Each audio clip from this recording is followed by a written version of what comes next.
Ralph's a teacher.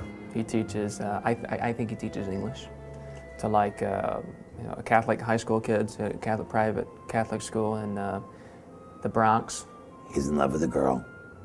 She's a girl with problems.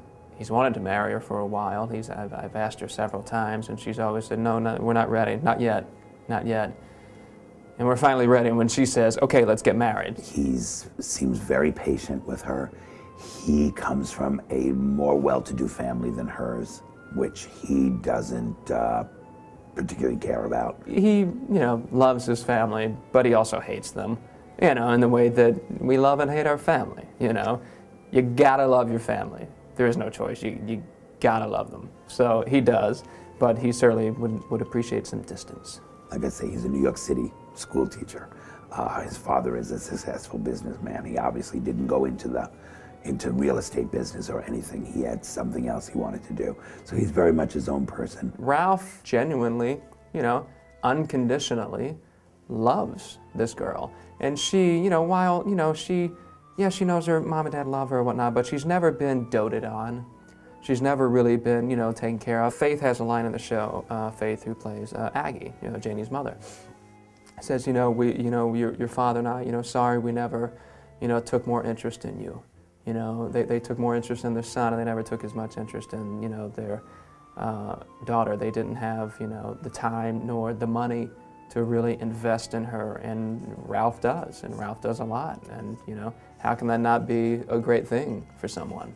Please, I've been out here on my own. Now make your feelings known. Don't ever stop saying I love you. It's easy to say, it's easy to do. I've never loved anything like I love you. What if my name was really Ralph? And no offense to anybody out there, it's a fantastic name. But it's a funny name, isn't it? Ralph. Ralph. I mean, I'm from the South originally. I'm from Arkansas.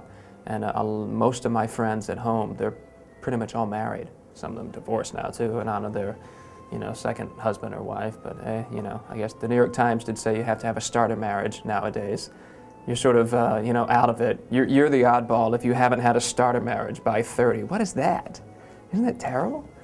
But at any rate, I guess in, the 50s, I think, you probably did get married sooner than you do now, even living in an independent, town such as New York City. At the start of the show, we find him in bed with Janie at her parents' apartment. So that's not a good thing, because Mom's about to come home, so he's got to get out. Yeah, I mean, we, wake up in the show, wake up that morning, Harvey's character, Uncle Winston, has allowed me, Ralph, to stay there, and he comes in and says, Janie, hurry up, get out of bed, your mother's home. If she catches Ralph here, I'm a dead man, something to that effect. And yeah, they have had sex before. Yeah, I mean, we're in bed together. Sure. People had sex in 1953. The real problem with casting Matt Cavenaugh is that I kind of wanted somebody who wasn't good looking. I really wanted a really kind of plain Jane kind of boy in the role. But Matt's voice and his personality and his gentleness, and there's a certain patience that comes off from the characters that he plays. There's a certain maturity, more mature than his years, that comes off from him. So are you going to discriminate against somebody because he's hot?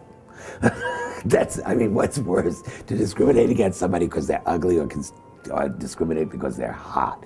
So how could you not give the role to the man just because he happens to be so damn cute? So he put glasses on him.